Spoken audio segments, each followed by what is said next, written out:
Hello there, how are you, concerned citizens of Zimbabwe?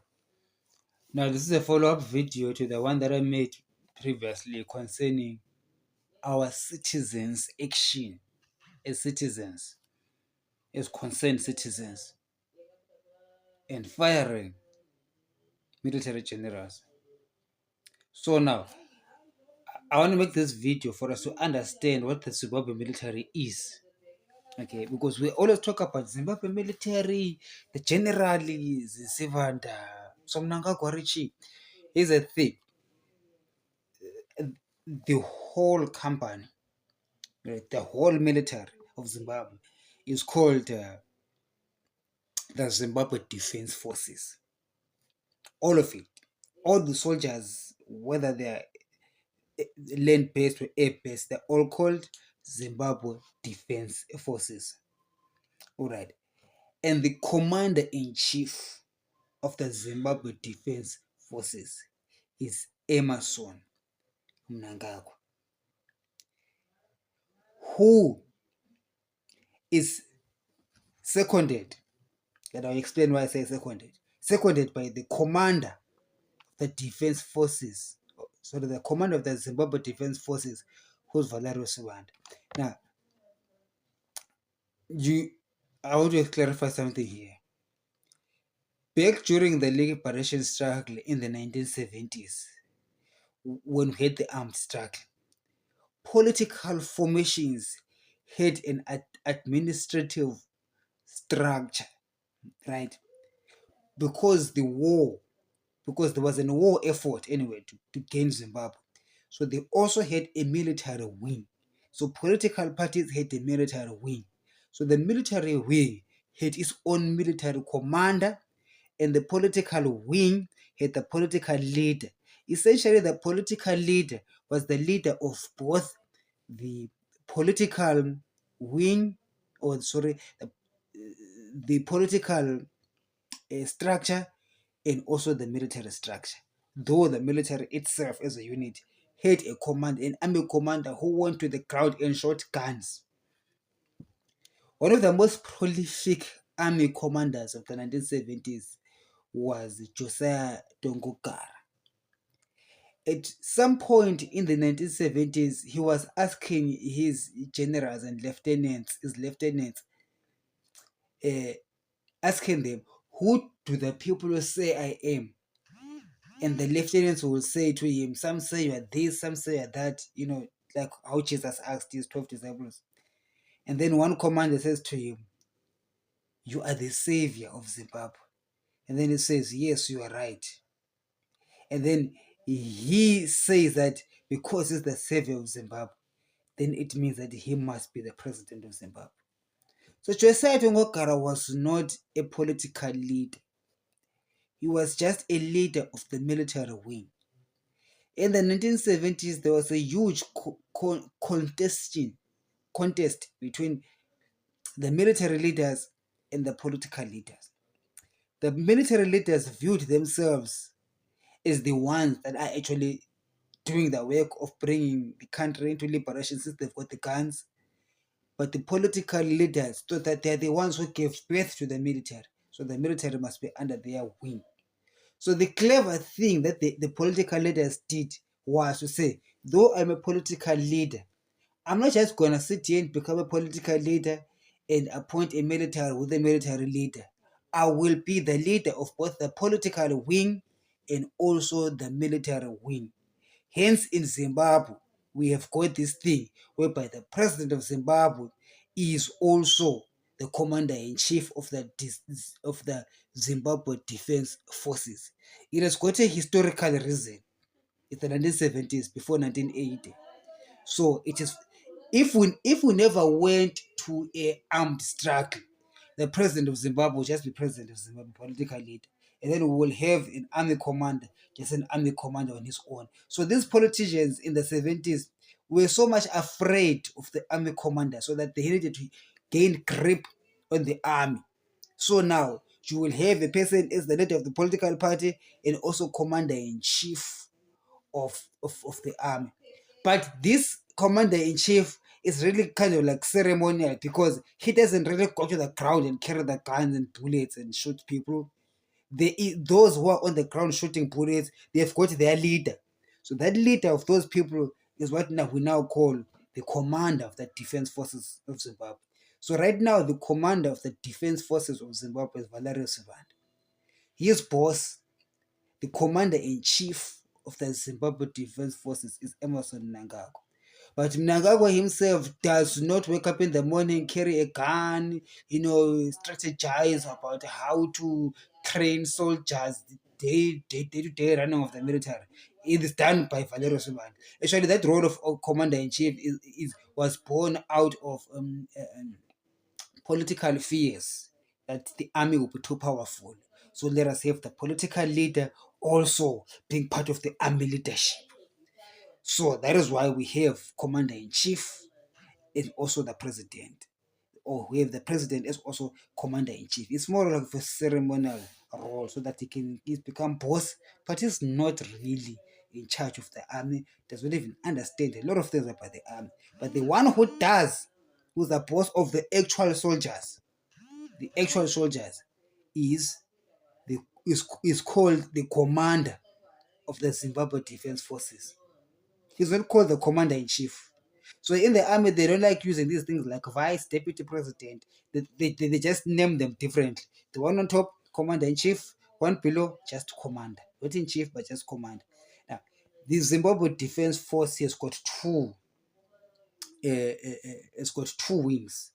The first one is the Zimbabwe National Army, which is land-based, and the other one is the Air Force of Zimbabwe, which deals with aeroplanes flying. All right, so those are the two. We do not have a navy because Zimbabwe is a landlocked country. So this is, I'm just showing you the structure of the people in the military, so that when I'm telling you that I'm firing, where am I coming from and who am I firing and why am I firing them? Why am I firing them? Why we are firing them is that concerned citizens. So the Zimbabwe National Army, okay. So you understand now the difference.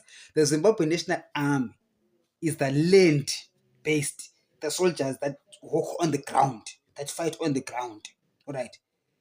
And those that fly is called the Air Force of Zimbabwe. So when you bring together the Air Force of Zimbabwe and the Zimbabwe National Army, those two, they are both wings of a one huge body called the Zimbabwe Defense Forces. So there's a difference there. That Valerio Sivanda is the commander of the Zimbabwe Defense Forces, which means he's the head of both Zimbabwe National Army and also the Air Force of Zimbabwe. The Zimbabwe National Army itself, the land force, is led by Lieutenant General Anselin Namo Senyato. All right. And he's the one who replaced General David Skauke. And then the Air Force of Zimbabwe, all right, is led by Air Marshal Jacob John Nzete. Okay. After you remember earlier they say Air Marshal Ellison Moyo retired, the one who was involved in a car accident last week. And this deputy there is a Vice Air Marshal Bill Tim Chingano. All right. So let's go back to the Zimbabwe National Army, which is the land-based. So this is how they are structured. The leader there is Lieutenant General Anselin Namo Senyato, and the one that comes after him is not called the deputy or vice. It's called the Major General Kazirai Tariza. Now, there's more than one Major General. So when it comes to the deputies, you're a deputy in charge of something. So Kuzirai Tazira is chief of staff, general staff.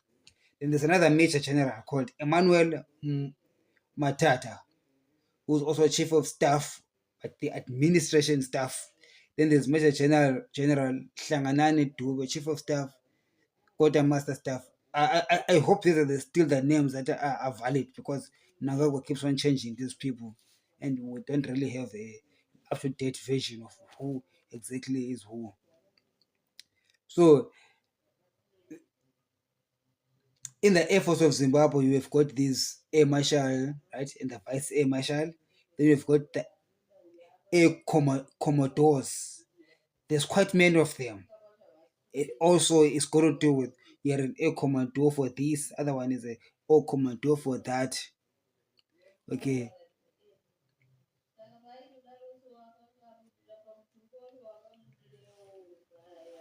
so they may be group captains, they can be wing commandos, squadron leaders. Then you also got supporting departments and divisions. That you've got like the logistics division, the maintenance division, medical supplies, and then there's also the intelligence division. The kind of guys that must be listening to every video that I make. Intelligence. Okay. Now, so so another thing to note is that the Zimbabwe National Army has got 10 formations. All right. There is one infantry brigade is in Bulawayo. In Kumalo Barracks, there's also a second infantry brigade. In Kaguvi Barracks in Harare, there's a third infantry brigade. In Mutare, it's called the Hebert Chetepo Barracks. Then there's a fourth infantry brigade in Zishavane Barracks in Maswingo. Fifth infantry brigade, Muriseuko Mukwekwe, na General Justin Muchachi. Muri right here ipapo vana Colonel Morgan Mzilikazi. Oh, then we've got the Presidential Guard Brigade. There's two of them, one at the State House and the other one in Zibaraseko. Hope I'm right. Then there's a mechanized brigade. There's the artillery brigade. Harare. Then you've got districts. I think these districts oversee all these other 8 formations. So you've got the Bulawayo district and the Harare district. The presidential guard is the one that is responsible for guarding the president and all the other people of that nature. It is the one that is led by Idi Mnangagwa's son, Sean Mnangagwa. So Sean Mnangagwa is a general there for the presidential guard brigade. So these guys, you recognize them by their yellow berets. Those are the ones who are protecting their president. Then they've got units. I'm not gonna go through them because there's a lot of them. There's a lot of units. Presidential Guard Battalion, also a second Presidential Guard Battalion in Zivarasekwa, an armored regiment, mechanized battalion, combat group, infantry battalion. There's a lot of them, right? So they are huge. They've also got training establishments, a lot of them around the country, so they are huge. So now, when you're looking at the structure of the military, it is key to recognize that the actual leader of operations in the military is General Valerio Sebanda. He leads both the Zimbabwe National Army, which is the ground force, and also the Air Force of Zimbabwe, which is the Air Force, right? But we have got this ceremonial leader above this actual leader. It's like the difference between a managing director and a CEO, or a managing director or a CEO and a board chairperson. The board chairperson is what's really involved in the day-to-day running of the business, but the CEO is. So Mnangagwa was like a board chairperson. All right. So he's just there so that the politics should have some level of control in the military. So if the politician is not in the military, they feared in the 70s that the military will take over everything. But it's strange because it appears the military actually did achieve just that, what they feared the most. So the Zimbabwe military isn't really a big military because it's just got 15,000 soldiers. around about there. And historically, they've been involved in a few battles. They're not really experienced. They're not an experienced military of high pedigree. Because after the Independence Day, they had the 19 they involved in the 1980 Ntumbane clashes, in Bulawayo between 9 and 10 November of 1980. They're just political tensions after independence. So there was a war there in Ntumbane, and also the Ntumbane uprisings of 1981, which actually led to the Kokora Hundi of 1982 to 1987. They were also involved in the Mozambican Civil War of 1983 to 1992. They also were involved also in the Angola Civil War.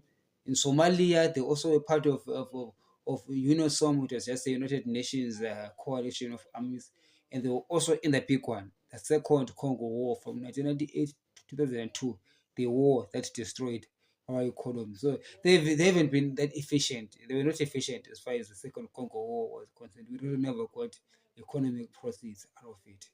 And the Mozambican Civil War, Zimbabwe never got any economic process out of it. PF Mnangagwa did.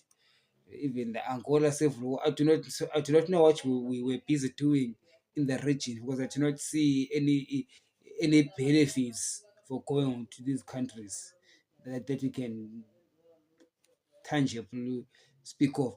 So the people that have been influential in the Zimbabwe National Army ever since the early 80s, people like Solomon Mujuru, who was the leader in the most part of the 1980s until the early 1990s, and then the other one that grew up the ranks, was Constantino Gouveia Dominic Nyekadzino Chiwenga General Top Gelege. He has been also, he was once the commander of the Zimbabwe National Army before he was promoted to be the commander of the Zimbabwe Defense Forces. He's the one who was the commander of the Defense Forces when Robert Mugabe was removed, and then he resigned from there to become vice president. As a way of these soldiers coming into politics, you see now what's going on here. In the 70s, it was the political leaders, when Robert Mugabe and the Tekeres and all the other guys, Shamarira, who were in the politics, and they had other guys in the military like Dongokara, who were very ambitious. So there's always tension between the political grouping and the military grouping. Power contestation, who's more important than the other. The military institutions always wanting to think that is more powerful than the politicians, because they've got the guns. The politicians, like, we're the educated guys, we're the ones who created you, we gave birth to you. So over the years, there's this general war between the military and the politics. So hence the politicians impose themselves to become the commander-in-chief of the defense forces of Zimbabwe. So as a way is to manage the soldiers. But we have heard people like Solomon Mujuru, who has been very influential. Mujuru himself did not become a politician, but he put his wife to be a politician, propelled his wife to be deputy president, and the wife was gonna eventually be president if the plan went according to plan. And it could have been viewed in some circles as a Solomon Mujuru presidency. Joyce Mujuri's presidency could have easily been viewed in other circles as a Solomon Mujuru presidency, which means that some Mujuru will be a proxy of Solomon Mujuru, which means that the presidency would be at the hands of the soldiers, essentially, if that were the case. Besides the fact that we were always being told about she's going to be the first woman president, so the attention was on the gender issue, but nobody really was paying. No one in the out there was paying attention to the fact that she was a proxy of Solomon Mujuru. Solomon Mujuru, who was an former army or retired army commander, she would be used to exert military power in politics, in the political side. So she did not. We know what happened to her. She didn't succeed. She was fired. So so uh it so Emerson Mnangagwa, who's a politician, right, begins to have these relationships with the guys in the military. So these relations that he built with the military, even though Robert Mugabe was commander in chief of the defense forces of Zimbabwe, I told you it's a ceremonial role. He didn't know what was going on in the secret corridors of power. I remember in 2015, I think, or 2015, God spoke to me one night. He sent me to tell Robert Mugabe. I prophesied to Mugabe in 2015. I told him that they are planning to remove you in the military. I told him in 2015, the CIOs in Zimbabwe, they are not scared of speaking the truth. They will tell you. I went there to the presidential office and I gave them the letter. 2 years later, exactly what I wrote, the prophetic word that I wrote there exactly happened. I told him that your wife is going to be in politics. When I wrote that prophetic word, Grace was not in politics. I wrote that your wife is going to be into politics, and the person who's going to be a major player in the downfall is one guy from a certain place. I didn't write that place. And I think I shouldn't even still say what I know who the guy is, who was really major in the downfall of Robert Mugabe, but I'm not interested in naming his name anyway. So so so Munangagwa, his friends with the guys in the military. So Mugabe is just a ceremonial leader. So the leader back then was your guy, General Bay, Contestino Gouveia Dominic Nyikadzino Chiwenga mazodlala. General Mkhonyana Wankhaya. Here's the thing.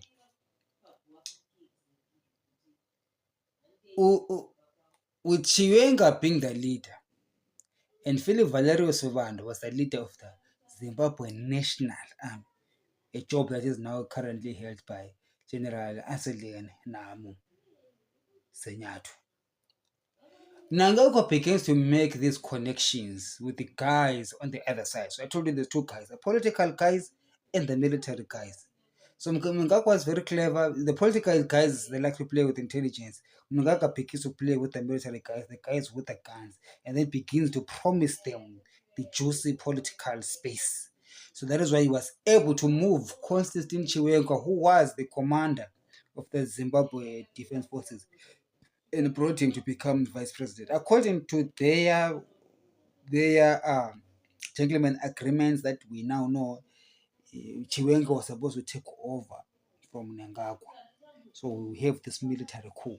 So the military coup would have been complete. So Mnangagwa was a conduit for an eventual military coup of the politics. And I told you there's two groups, the political group and the military group. So the military group tried first through Joyce Mchuru. It didn't work because Joyce Mchuru, even though she was not a military person, she was a politician, she was a proxy for Solomon Muchuri, which makes her a lame duck presidency, but she's just essentially a military woman who is going to serve the interests of the guys in the military. So with her gone and Mugabe now wanting to bring Grace Mugabe, she's not even anywhere close to military connections. She is too much to the side of the civilian. Grace is too much of a civilian who understands nothing about the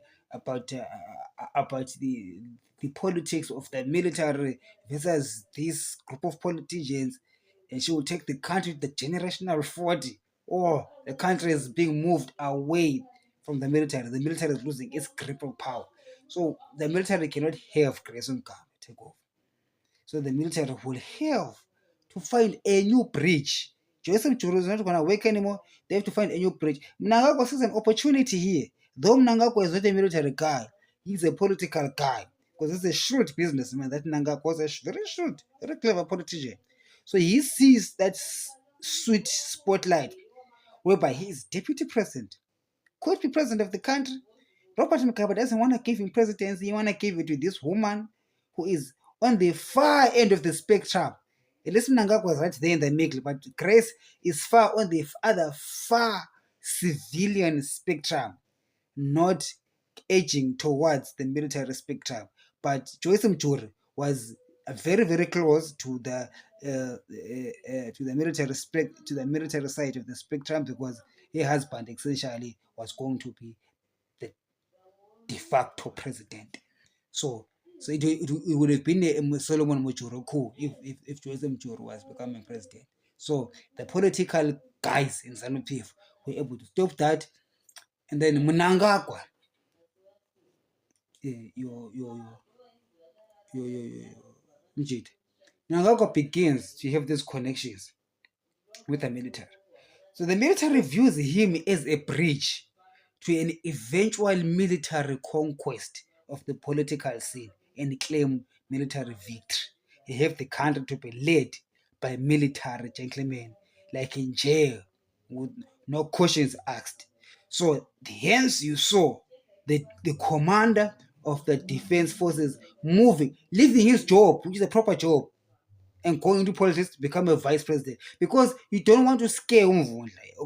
Mawufuna ukubamba umvundla, you mustn't, you mustn't scare the rat. If you want to catch a rat, you must walk slowly, otherwise it's gonna run away.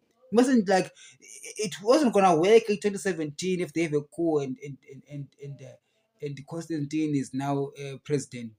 It is gonna be very clear of what the military guys are doing. So they have to have a bridge to soften the people. Put him Mnangagwa, who is a politician, and have Solomon, have Shiwenga as vice president. If he becomes the vice president, which means he's now a politician, no longer a military guy, but he's still a military guy. He's still a general. Okay, don't don't be lied to. He's still a general. He's still a military guy, but now he is posing to be a politician, right? So after the one term he was supposed to take over, well, the moment he takes over, since he was vice president, it's generally known that the vice president next move to become president. So there will be not much questions will be raised if Vice President Chiwenga becomes president, because it's a natural progression anyway. It's normal. But what you don't recognize that when that happens, when Chiwenga takes over from Nangako, what is happening that the military guys have essentially taken over power from what? From the political guys.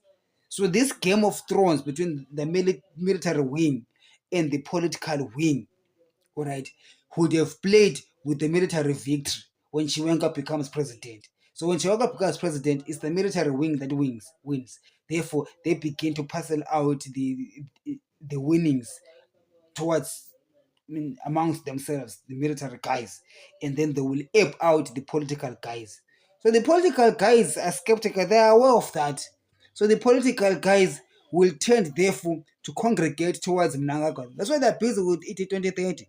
They don't want Chiwenga, because Chiwenga is not just Chiwenga. Chiwenga is the military wing. Okay, so don't view Chiwenga as just another person. He represents something bigger than that. He represents the military wing in this broader warfare that has always been there between the military wing and the political wing.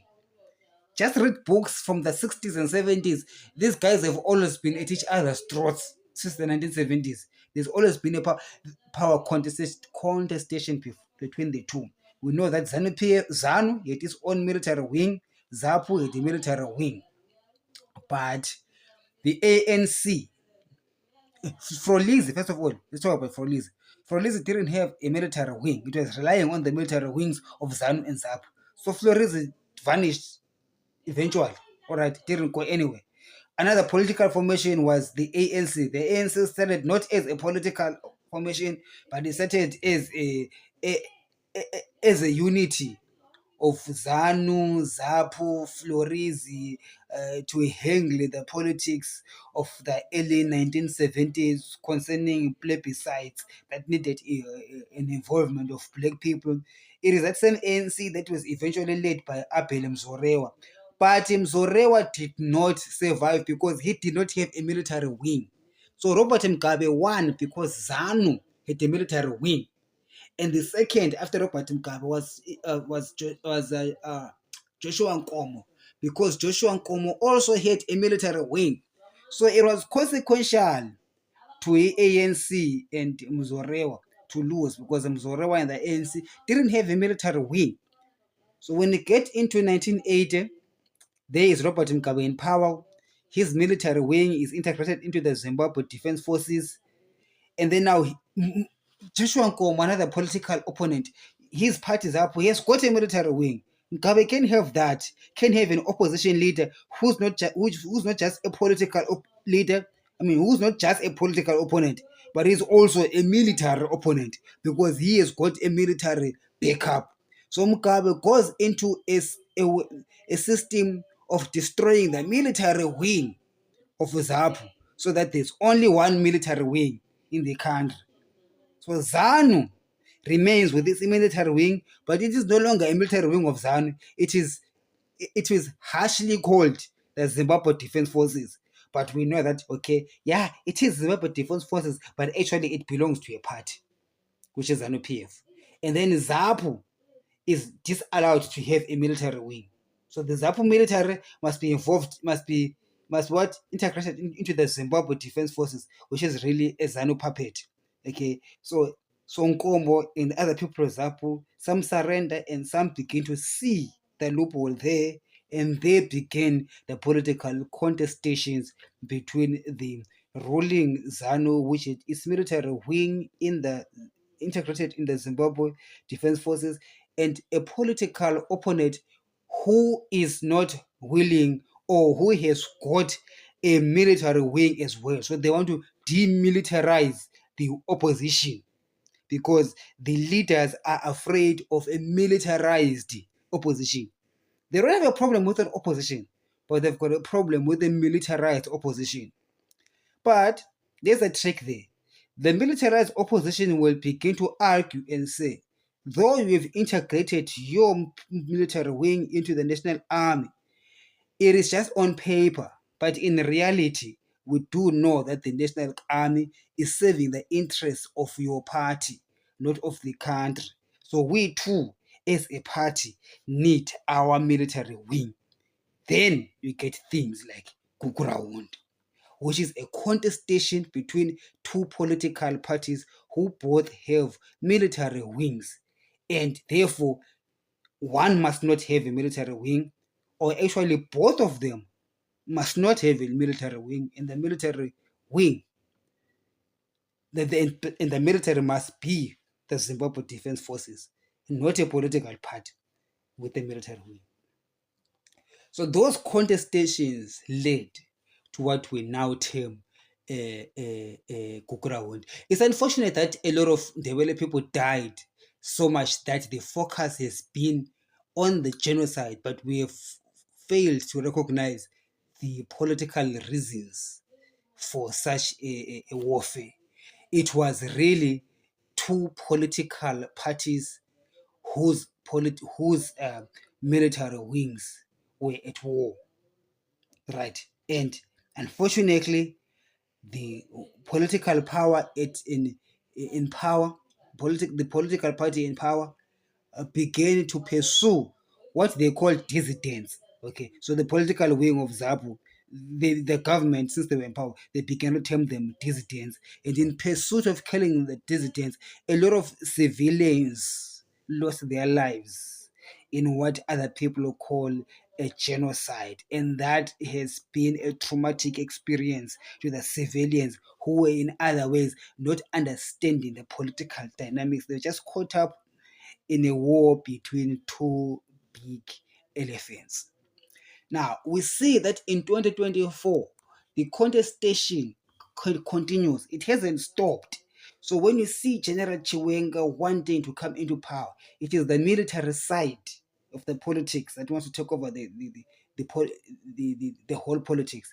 And when you see it in 2030, it is the political side that is trying to fight Chiwenga, who comes with the military.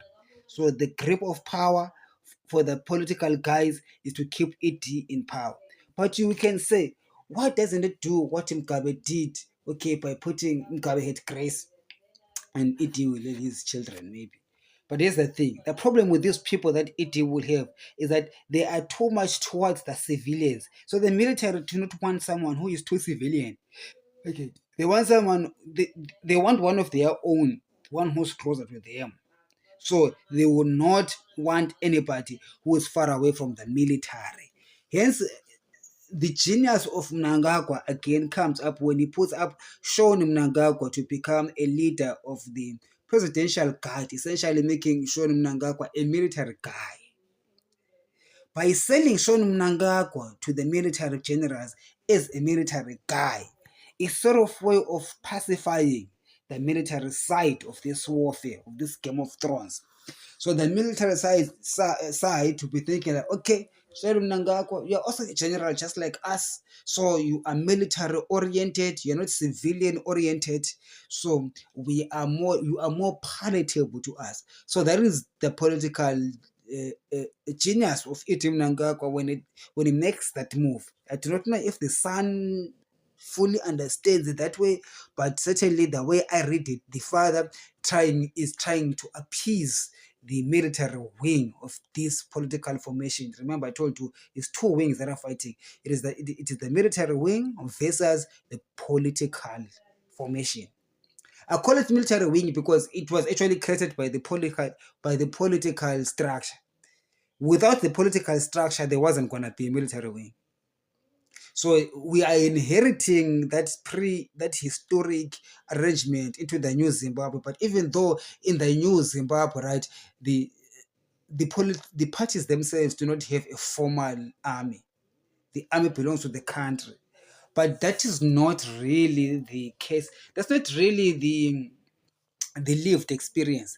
The lived experience is that the national army is serving the interests of the political party more than the interests of the state. So the mindset of the guys in the military is still the same mindset of the 1970s, where they feel like they owe allegiance to a particular party, where they feel like they are a military wing of a political party. So the contestations within that party, that ZANU PF and Zimbabwe military, is a contestation between these two. The jewel is between these two within the province of ZANU PF. So ZANU PF being the whole party, so the politicians in ZANU PF fighting with the military wing of ZANU PF, which is now strategically called the Zimbabwe Defense Forces, but actually it is the military wing of ZANU PF. Hence, the appointment in the Zimbabwe Defense Forces is largely influenced by political affiliation more than anything else.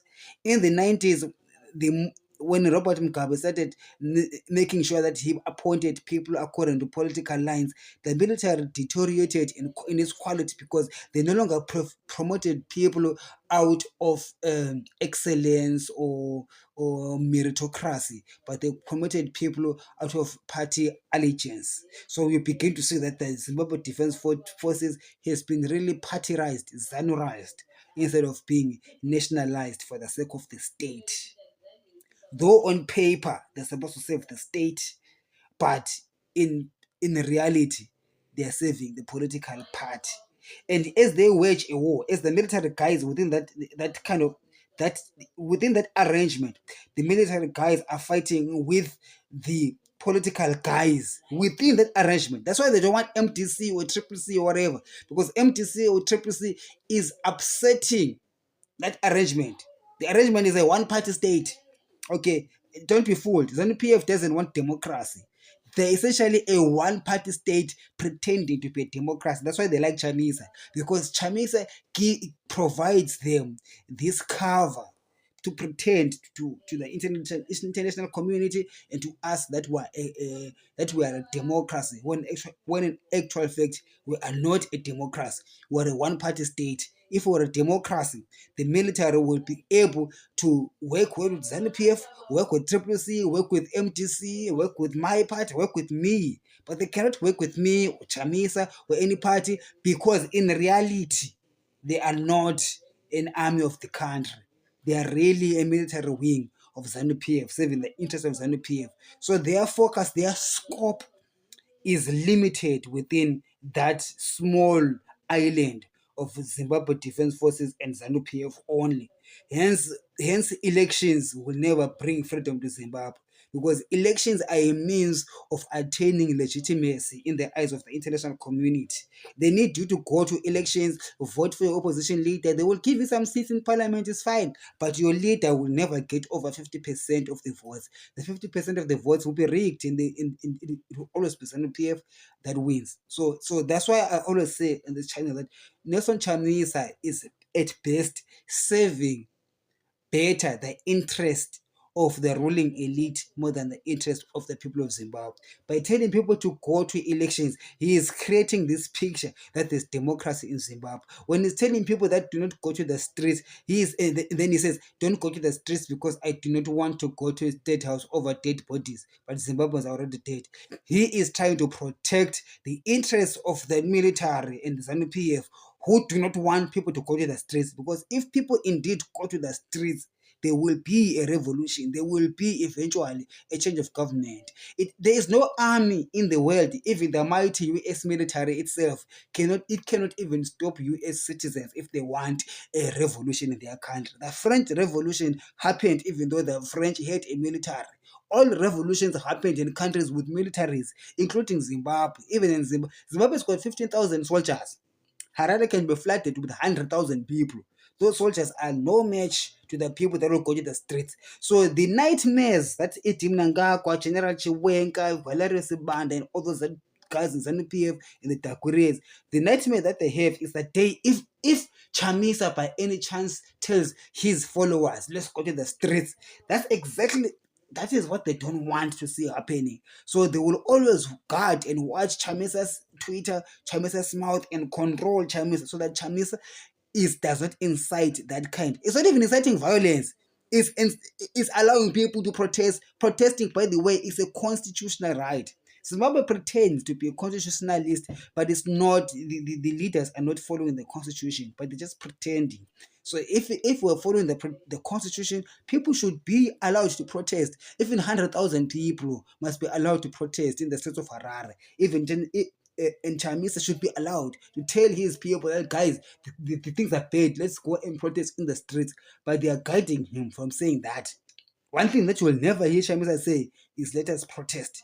Because even he, Chamisa, knows that's what must be done. That's what he must say to get the country right. But he doesn't want to do that.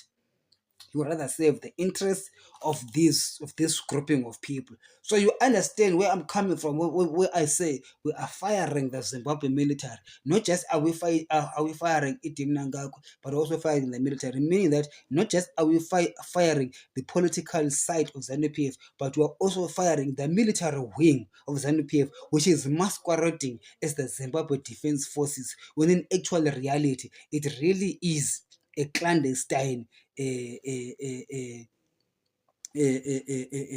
military wing of ZANU-PF.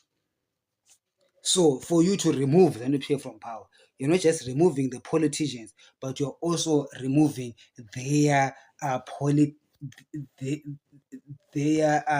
military operation, which is masquerading as the Zimbabwe Defense Forces. However, since we do have a constitution and institutions that are legal, it is also legal itself to purge ZANU-PF tendencies in our national institutions and retain the integrity and structure of the institutions, but removing the ZANU-PF influence in it. Hence, I go ahead and say, well, I'm going ahead with this suggestion that as the citizens of Zimbabwe, we fire the leaders of the military.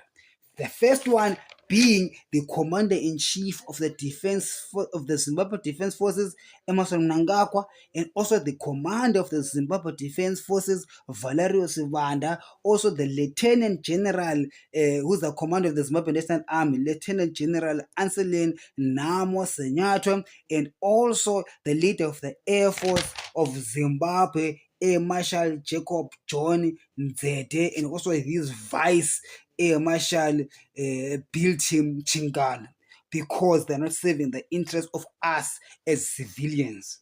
They're serving the interest of their party. Yet the military as an institution, constitutionally, is supposed to guide the sovereignty of the people, not the financial interests, the narrow financial interests of the few in the ruling party. We must remind them that the motto of the Zimbabwe Defense Forces is "Our swords are the shield of the nation," not "Our swords are the shield for Dagure," not "Our swords are the shield of Idi Mnangagwa." It's "Our swords are the shield of the nation." The role of the Zimbabwe Defense Forces is to protect national sovereignty and security, national security, not to protect people that are undermining our national security. People like the former state minister who's busy turning our young boys into terrorists there, making them mashurukis.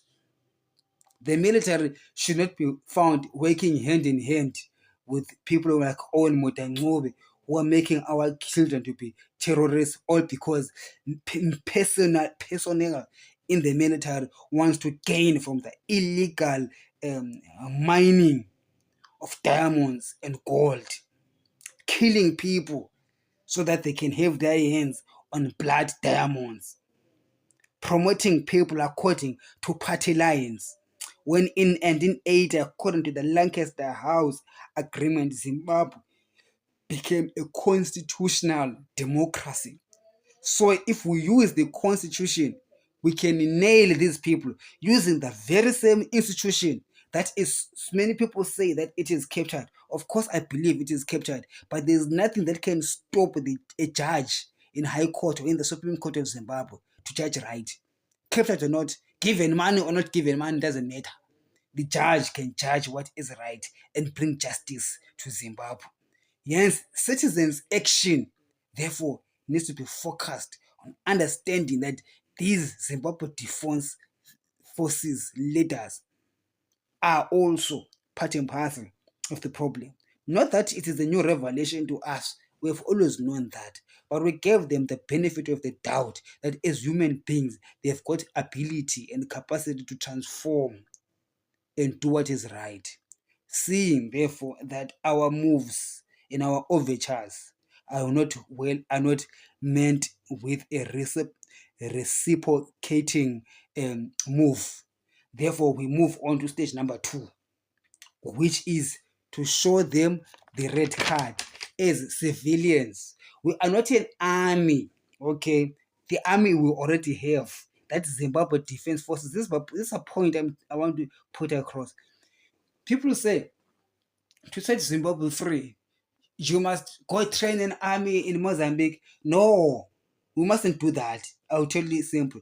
Because we already have an army. The army has a name. It's called the Zimbabwe Defense Forces. That army's role, okay, is to protect the nation's sovereignty and nation security. The army is ours. The people serving in the army are our brothers and sisters. All right. So there's no need of going to Mozambique and coming up with a new army. That is 1960s, 1970s thinking.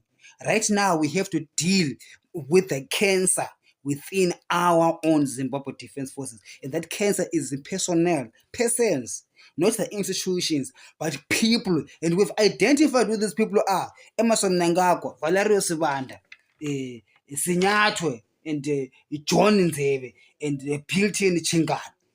We have been approaching these guys and telling them that they must bring our country right, but they're refusing. Since they're refusing, then we see who the problem is. It's not the military, because the 15,000 soldiers themselves are also suffering. Okay, so we begin by the guys on the top. So let us stop saying we want Mnangagwa to go on and leave it there. Now we're going down. Vice President Chiwenga and also the military generals. Now, the ones whose jobs are still intact, we are not firing them yet. We are still hoping that they will get the message.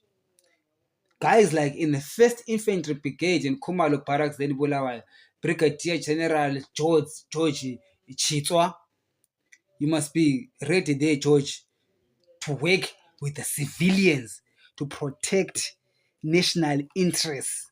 Exactly. To do what? To use your sword as a shield of the nation, not as a shield for Idi Mnangagwa. Even there, at the 2nd Infantry Brigade in Kagovi Barracks in Harar, I'm hoping for Brigadier General Charles Mashava to be strong and pledge allegiance to the civilians of Zimbabwe who want a free country. Even in the 3rd Infantry Brigade inhabited barracks in Mutare, who are counting on the leadership of Brigadier General Arnold Gombo. Brigadier Arnold Gombo, you are ours.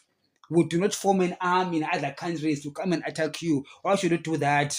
We, as the civilians, employed you to protect us. So we seek you for your protection. We don't form silly, we don't get involved in these civil wars like people who are uneducated. You are our brigadier. I refuse to believe that we must fight you. No, we don't fight you. We fire people in the military. You don't fight the military if you're a civilian. You fire them as citizens. Citizens can petition and work towards in firing these people because of illegal diamond mining. There are people, these are crimes. They're prosecutable crimes. Already, some of them are on Magnitsky sanctions. The United States has sanctioned some of these people, these personnel in the Zimbabwe Defense Forces. Those people should face prosecution. You see, the only way we can fight corruption in Zimbabwe is to begin to bring people to account. If these brigadiers and these army generals start going to jail, then the next ones will know that you do not touch the untouchable. The fact that no one has ever gone to jail since 1980 for corruption in the highest office is the reason why corruption is rampant. We need to begin to put these guys in jail. Strong message must be sent towards the country that we must work towards putting corrupt people in jail so that they can stop being corrupt, counting on the help of the 4th Infantry Brigade. These are Zimbabwe. I am talking about your staff. Okay, these things don't belong to Mnangagwa. The 4th Infantry Brigade, which is the Gava Musunga Zunavashe barracks in Maswingo, does not belong to Shona Mnangagwa and Dakure. Okay, it belongs to you as a Zimbabweans. So they were hoping that Brigadier General Exobius Chuma is ready for the task at hand, which was to aid and to live by the code of the military, which is our swords, as the shield of the nation, to protect the nation's sovereignty and to uphold the nation's national security.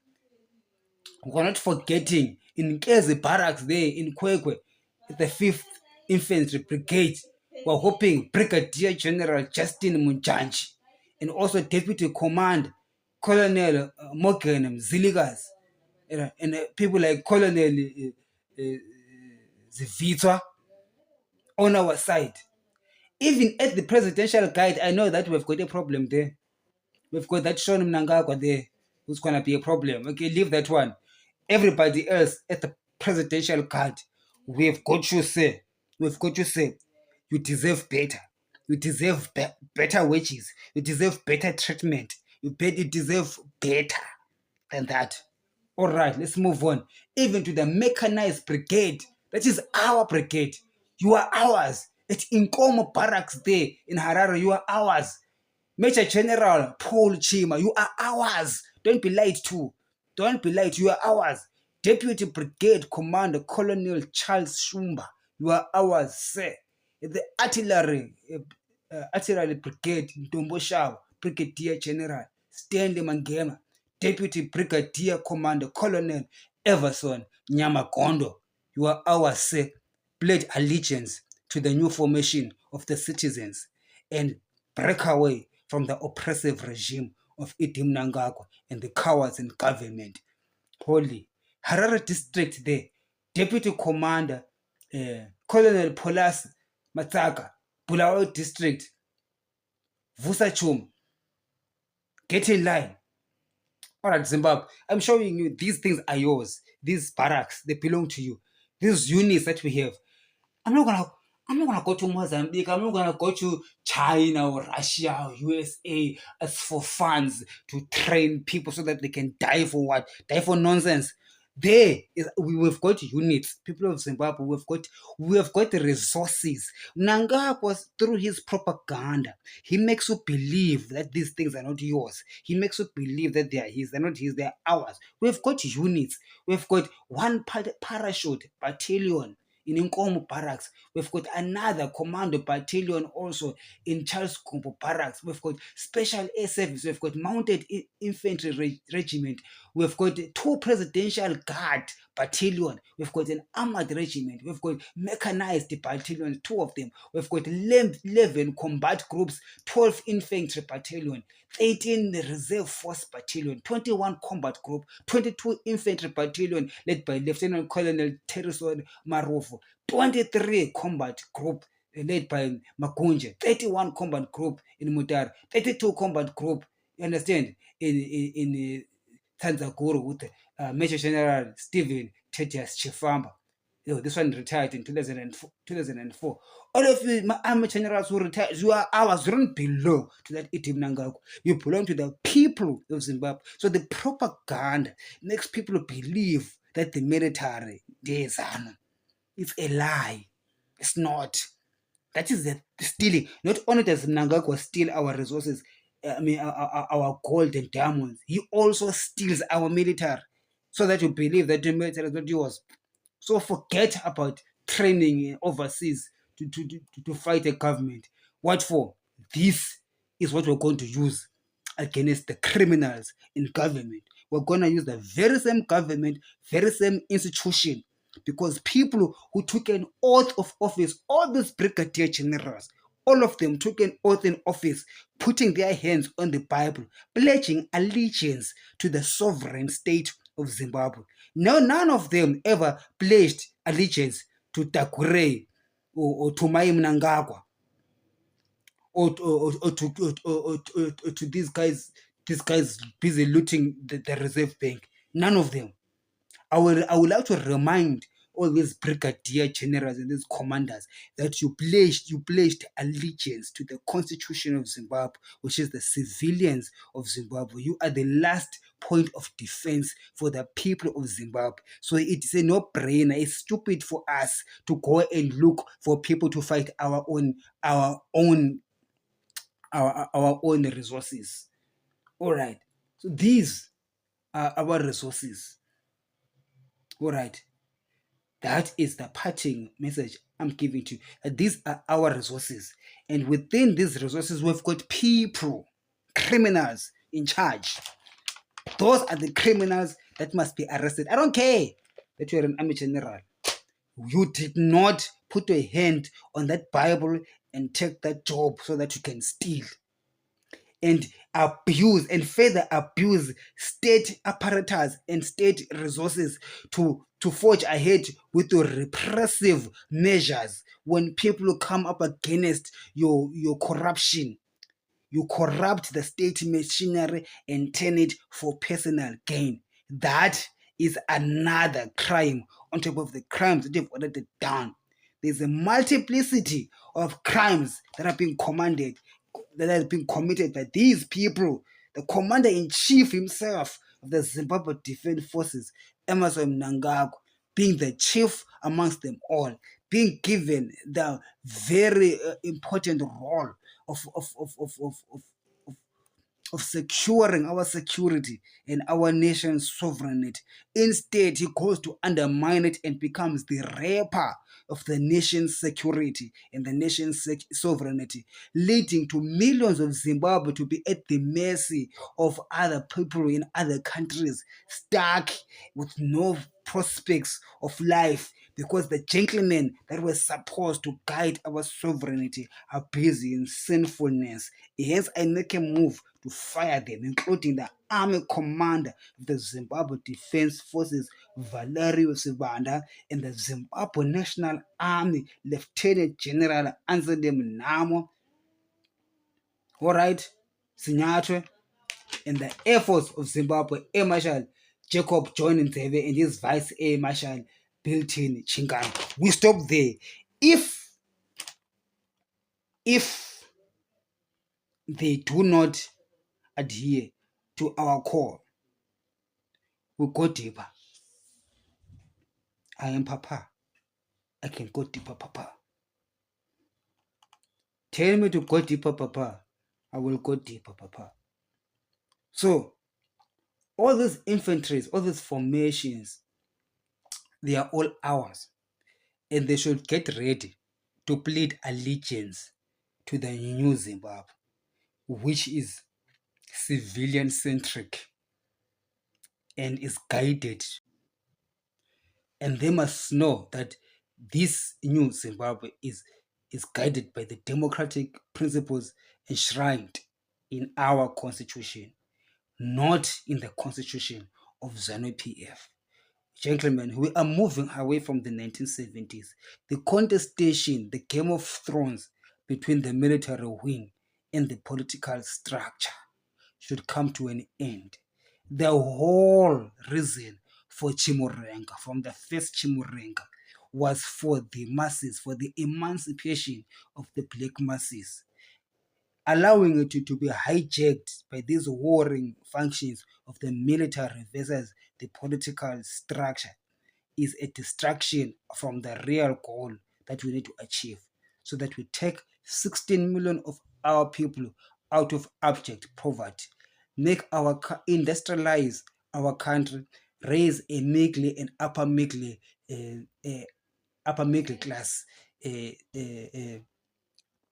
society, a society that consumes, not just produces, but also a consumptive society. My name is Ngubani Zondo, and I am the self-appointed leader of the 16 million Zimbabweans, a voice to the voiceless, speaking truth to power and not afraid of them, because that power doesn't belong to them. It is stolen valor. That power belongs to the 16 million Zimbabweans. And as that voice of the 16 million Zimbabweans, I am encapsulating the power of all 16 million Zimbabweans, and with one voice and one voting, sending a message to the oppressors in Harare, saying enough is enough. Accountability time has come. You shall be accountable, gentlemen. And once you are accountable, then the rest of the people will know that you do not do corruption, or else you go to jail. Holy is the Lord. Have a great evening.